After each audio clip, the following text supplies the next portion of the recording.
नमस्कार दोस्तों, स्वागत करता हूं अपने इस यूट्यूब चैनल में जिसका नाम है अनुज गोरखपुरिया। आशा करता हूं कि आप लोग कुशल मंगल होंगे और अच्छे से होंगे। आपका जो सपना है विदेश में नौकरी करने का, डेफिनेटली आप लोग पूरा करेंगे। अपने माँ बाप का नाम रोशन करेंगे और अपने घर परिवार को अच्छी सुख सुविधा देंगे। तो भाई आज का जो वीडियो बहुत ही इंपॉर्टेंट वीडियो है। आज के इस वीडियो हम लोग बात करेंगे रोमानिया एम्बेसी के अपडेट के बारे में, जिसमें हम लोग बात करेंगे वर्क परमिट के बारे में, वीज़ा अपॉइंटमेंट के बारे में और वीज़ा रेशियो के बारे में और वीज़ा रिजल्ट कितने दिन में आ रहा है इंटरव्यू देने के बाद। तो ओवरऑल जो वीडियो बहुत ही इंपॉर्टेंट वीडियो भाई, तो वीडियो को बिल्कुल भी स्किप मत करिए और पूरा देखिए। जो लोग भाई नए हैं मेरे चैनल में, उनको मैं अपने बारे में बताता हूँ कि मेरा नाम है अनुज, मैं गोरखपुर उत्तर प्रदेश से हूँ और अभी यूरोप रोमानिया में जॉब कर रहा हूँ। अगर आप लोग नए हैं चैनल में तो प्लीज़ चैनल को लाइक कीजिए, वीडियो को शेयर करिए। आपका एक लाइक और एक सब्सक्राइब मुझे ऐसी मोटिवेट करता रहेगा कि मैं फ्यूचर में ऐसी इन्फॉर्मेटिव वीडियो बना बना के आप तक पहुंचाता रहूं। तो भाई अब सबसे पहले बात करते हैं हम लोग वर्क परमिट के बारे में। तो फिलहाल भाई रोमानिया एम्बेसी से बहुत ही अच्छी गुड न्यूज़ आ रही है कि भाई जो वर्क परमिट जो होल्ड थे लोगों के, काफ़ी लोगों के, वो रीस्टार्ट हो गए हैं इशूइंग करना। क्योंकि भाई काफ़ी भाई लोग कि जो वर्क परमिट थे 7-8 महीने, 9 महीने, किसी किसी भाई को 1-1 साल हो गया है उनके डॉक्यूमेंट सबमिट हुए इमिग्रेशन में, बट अभी तक जो वर्क परमिट है इशू नहीं हुआ है। बट फिलहाल जो वर्क परमिट है धीरे धीरे अब इशू होना स्टार्ट हो गया है। क्योंकि जितने भी लास्ट ईयर जो नवंबर और दिसंबर में जिसके भी सबमिशन हुई थी, उनके जो वर्क परमिट थे भाई फरवरी में इशू हो गए हैं। क्योंकि भाई काफ़ी टाइम लग रहा है, अगस्त में, सितंबर में लोगों के जो डॉक्यूमेंट सबमिट हुए थे उनके जो लास्ट महीने तक जो वर्क परमिट है धीरे धीरे इशू हो गया है। बट क्या है भाई, कुछ केस में लोगों के अभी भी जो वर्क परमिट है इशू नहीं हुआ है। तो मैं तो आप लोगों को यही बोलूँगा कि भाई आपको लगता है कि आपको अगर 1.5 से 1.5 साल हो गया है या 12 महीने से ऊपर हो गया है, तो आप लोग अपने एजेंट से बात करिए कि भाई वर्क परमिट इशू क्यों नहीं हो रहा है। क्योंकि जो वर्क परमिट इशू होता है मिनिमम कम से कम 2.5 से 3 महीने का एक प्रोसेस होता है। जो आपकी जो एजेंट होता है वो आपके डॉक्यूमेंट्स लेके, जैसे कि आपका जो सीवी हो गया, आपका पीसीसी हो गया, आपका फिट टू वर्क का सर्टिफिकेट हो गया, देन आपका पासपोर्ट का जो आगे और पीछे की कॉपी, वो लोग लेके जो रोमानिया एम्बेसी में आपकी जो इमिग्रेशन में वो लोग अपॉइंटमेंट लेते हैं वर्क परमिट का। तो अपॉइंटमेंट कम से कम मैक्सिमम मान के चलिए 1.5 से 1 महीने के अंदर की अंदर अपॉइंटमेंट मिल जाती है। अपॉइंटमेंट मिलने के बाद वो लोग फिजिकल सबमिशन करते हैं। फिजिकल सबमिशन करने के बाद आपका 25 से 1 महीने के अंदर वर्क परमिट इशू हो जाता है। तो मोटा मोटी 3 से 3.5 महीने का एक टाइम लगता है। अगर ज़्यादा रस नहीं है, तो रस है तो इतना टाइम लगेगा। अगर कम रस है तो भाई कम से कम 2 से 2.5 महीने के अंदर आपका एक वर्क परमिट इशू हो जाता है। अगर आपको लगता है भाई कि अगर 6 महीने से ज़्यादा टाइम हो गया है, 7-8 महीने से ज़्यादा टाइम हो गया है, अभी तक वर्क परमिट नहीं इशू हुआ है, तो आप लोग अपने एजेंट से बात करिए और अपना जो पीसीसी है आप लोग दोबारा कराइए। क्योंकि जो पीसीसी की जो वैलिडिटी होती है 6 महीने होती है। क्या पता है इस कारण आपका जो वर्क परमिट है होल्ड है। क्योंकि भाई अभी यहाँ पर लोगों की बहुत ज़्यादा डिमांड है और लोग यहाँ पर आ रहे हैं, तो दूसरी कंट्री में भी मूव हो रहे हैं और इधर से उधर जॉब चेंज कर रहे हैं। क्योंकि भाई उनके पास कार्ड है, कार्ड बनने के बाद आदमी कहीं भी साल भर 1.5 साल बाद एक जगह जॉब करने के बाद दूसरी जगह बहुत आसानी से चेंज कर लेते हैं। तो भाई वर्क परमिट की फ़िलहाल यही अपडेट आ रही है कि जो लास्ट ईयर के जितने भी जो होल्ड पर थे उनके धीरे धीरे इशू होना स्टार्ट हो गए हैं। अब जितने भी सितंबर, अक्टूबर, नवंबर तक थे लोगों के, दिसंबर तक के इशू हो गए हैं। जो फ़िलहाल जो अभी जो इंटरव्यू दिए हैं जनवरी में, फरवरी में, उनका भाई फ़िलहाल अभी थोड़ा टाइम लगेगा। मान के चलिए कम से कम 3 से 4 महीने का टाइम लगेगा। क्योंकि अभी एमएनसी में बहुत ज़्यादा लोड है और अभी वर्कलोड काफ़ी ज़्यादा हो गया है वहाँ पे। एक ही साथ में बहुत सारी अपॉइंटमेंट भी लोगों को नहीं मिल पा रही है इमिग्रेशन की, तो इसलिए थोड़ा दिक्कत चल रहा है।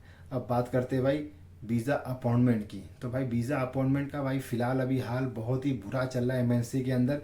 हर जगह, या दुबई हो या कतर हो या सऊदी हो या इंडिया हो या पाकिस्तान हो, किसी भी कंट्री में जो रोमानिया एम्बेसी है, फ़िलहाल भाई अभी वीज़ा अपॉइंटमेंट की डेट कम से कम मिनिमम 3 से 4 महीने, 5 महीने, कहीं कहीं तो भाई कम से कम 10 महीने तक की अपॉइंटमेंट का टाइम मिल रहा है। तो फिलहाल भाई मान के चलिए कि अभी एक दो कंट्रीज ऐसी हैं जिनको वीज़ा अपॉइंटमेंट बहुत जल्दी मिल रहा है। जैसे कि अभी ये नेपाल का मान के चलिए भाई, उनका 2 ढाई से 2 महीने के अंदर का जो वीज़ा अपॉइंटमेंट है मिल रहा है। वहीं सऊदी में एक मेरे जान पहचान ने अप्लाई किया था रोमानिया के लिए, उसको भाई दिसंबर की अपॉइंटमेंट मिली है।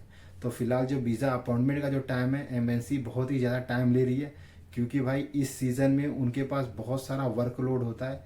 वर्कलोड बोले तो भाई इस टाइम स्टूडेंट, काम करने वाले बिजनेसमैन और हर तरह के लोग जो टूरिस्ट होते हैं इस टाइम रोमानिया में अप्लाई करते हैं।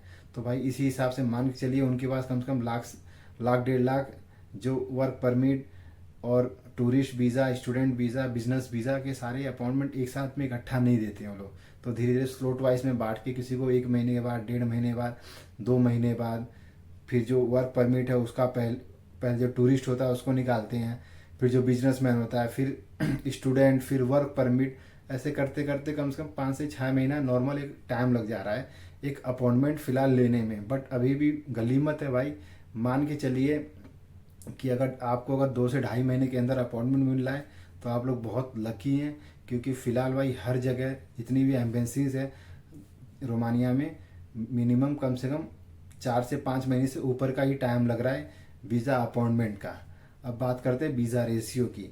तो भाई वीज़ा रेशियो भी बहुत बहुत ही ज़्यादा डाउन हो गया है फ़िलहाल के लिए, क्योंकि भाई अभी सीज़न में इतना सारा जब उनके पास वर्क लोड आ जाता है तो उसी हिसाब से जो वीज़ा रेशियो अभी है डाउन हो जाता है। क्योंकि भाई अगर आप भी मान के चलिए किसी भी कंट्री में हद से ज़्यादा लोग अप्लाई करने लग जाते हैं तो भाई उनमें जो छटाई है, छटाई ज़्यादा करने लग जाते हैं।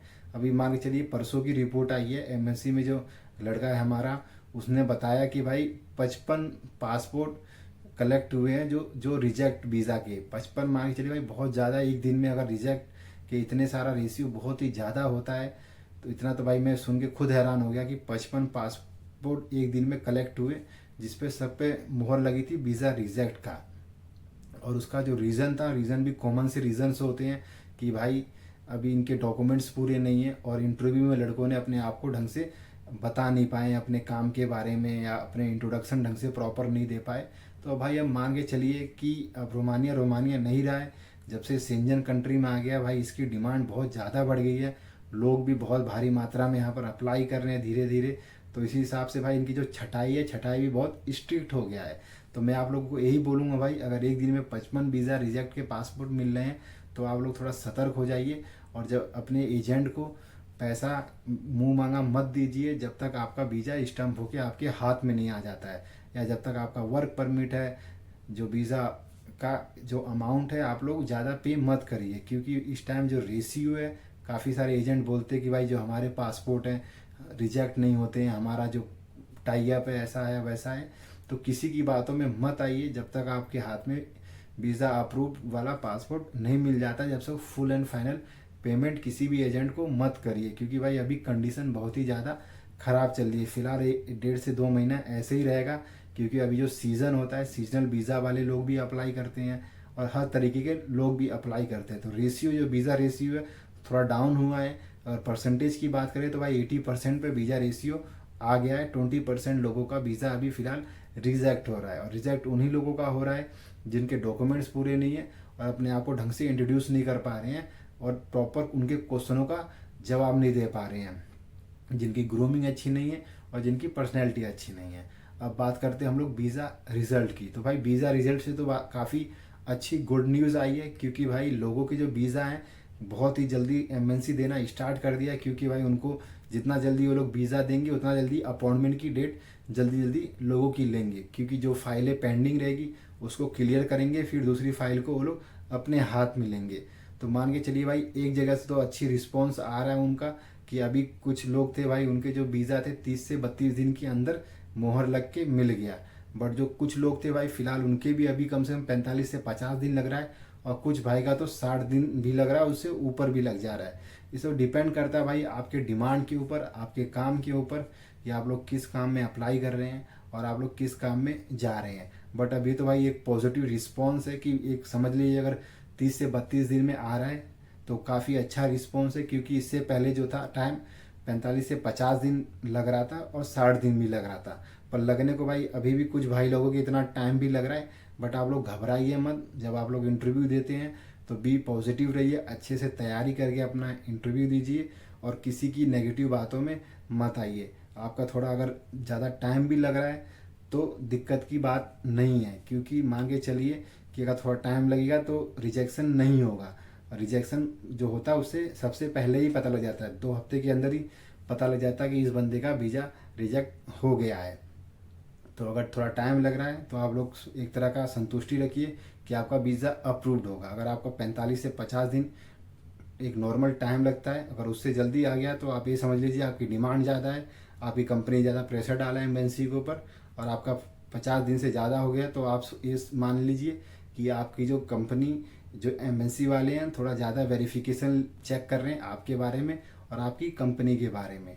बट एक अच्छा रिस्पॉन्स है, अगर 30 दिन में वीज़ा दे रही है एम्बेसी तो धीरे धीरे इसके जो सुधार है नॉर्मल, ये 30 से 35 दिन में, कुछ महीनों में नॉर्मल कर देगी। 30 से 35 दिन में वीज़ा इशू करना। बाकी मैं आप लोगों को यही बोलूँगा भाई कि अभी जो फ़िलहाल जो कंडीशन है बहुत ही ज़्यादा, मतलब एमएससी बहुत टाइट चल रही है और बहुत ही ज़्यादा उनके ऊपर वर्क लोड आ गया है, क्योंकि एक ही बार में बहुत सारे work permit, student visa, business visa के लोग टूरिस्ट वीज़ा अप्लाई कर रहे हैं। और एमएनसी में भाई स्टाफ भी आप लोगों को पता है कि ज़्यादा नहीं रहता है, तो इसी कारण जो है ये सब दिक्कतें आ रही हैं। बट मैं आप लोगों को यही बोलूँगा भाई कि बी पॉजिटिव रहिए और अपने किसके भी थ्रू आप लोग अप्लाई कर रहे हैं तो मिनिमम से मिनिमम पेमेंट दीजिए, कि अगर आप लोग का अगर नहीं हो पाता है तो आपको ज़्यादा नुकसान ना हो। बाकी मैं तो यही कहूँगा कि फुल एंड फाइनल पेमेंट जब ही करिए कि जब आपका वीज़ा आपके हाथ में लग के आ जाता है। बाकी आप लोगों को कुछ पूछना है पर्सनल मुझे मैसेज भी कर सकते हैं और कमेंट भी कर सकते हैं,